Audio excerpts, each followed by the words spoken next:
Cyberabad municipal corporation పరిధిలో కోట్లాది రూపాయల విలువ చేసే ప్రభుత్వ భూములను అక్రమార్కుల నుంచి విడిపిస్తోన్న హైడ్రా మాదాపూర్ సైబర్ టవర్ సమీపంలో మరో 15 ఎకరాల ప్రభుత్వ భూమిని రక్షించింది. ఆ భూమి విలువ దాదాపు 3,000 కోట్ల రూపాయలు ఉంటుందని తెలిపిన హైడ్రా ఆ భూమి చుట్టూ ఫెన్సింగ్ వేసింది.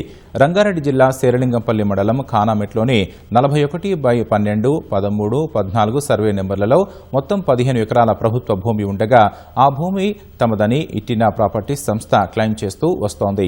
ఆ భూములను ఖాళీ చేయాలని కోరుతూ 2016లో టీజీఐఏసీ ఇట్టినా ప్రాపర్టీస్ సంస్థకు నోటీసులు జారీ చేసింది. నోటీసులను సవాల్ చేస్తూ ఇట్టినా సంస్థ హైకోర్టును ఆశ్రయించగా జస్టిస్ నగేష్ భీమపాక విచారణ చేపట్టి తీర్పు వెలువరించారు. మాజీ సైనికుల కోటా కింద ప్రభుత్వం 1963లో కేటాయించినట్లు ఎక్కడా ఆధారాలు లేవని, పిటిషనర్ సమర్పించిన పట్టాపత్రాలు నకిలీవని రెవెన్యూ అధికారులు ఆధారాలతో కోర్టుకు నివేదించారు. నకిలీ పత్రాలతో ప్రభుత్వ భూమిని ఆక్రమించేందుకు పిటిషనర్లు ప్రయత్నిస్తున్నారని నిర్ధారించిన కోర్టు ఆ భూములను రక్షించాలని రెవెన్యూ అధికారులను ఆదేశించింది.